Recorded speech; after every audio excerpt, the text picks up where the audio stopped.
হরে কৃষ্ণ, রাধে রাধে বন্ধুরা।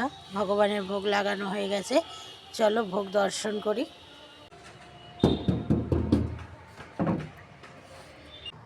দেখো ভগবানের সেবা পুজো হয়ে গেছে। এই সবগুলো দেখো এতগুলো ফুল আমার গাছে ফুটেছে। কোন গাছে ফুটেছে সেটাও দেখাচ্ছি তোমাদের। দেখো প্রত্যেকটা ঠাকুরের এই ফুল দিয়ে পুজো হয়ে গেছে। দেখো, আর এই হচ্ছে আজকে ভগবানের ভোগ। আজকে দুটো থালে ভোগ লাগিয়েছি, কারণ আজকে আমার শাশুড়িমার শরীরটা ভালো না, উনিও প্রসাদ ভুজি। মা আজকে রান্না করেনি।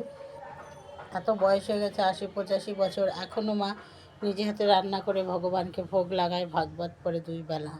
ওনাকে দেখে অনেক কিছু শেখার আছে, ওনার মতো পারবো না। তোমার শরীরটা ভালো না, তাই মার জন্য একটা ভোগের প্রসাদ থালে ভোগ লাগিয়ে মাকে দেব। দেখো আজকে ভোগ দর্শন করো কেমন হয়েছে।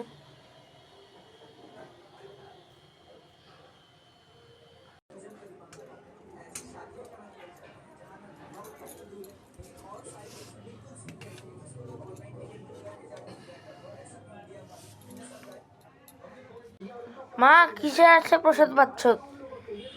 অন্ন, ডাল, বাঁধাকপি, সিম ভাজা, বেগুন ভাজা, কচুর শাক, আপেল, আর এটা হচ্ছে কমলা লেবু, সাদা কমলা লেবু।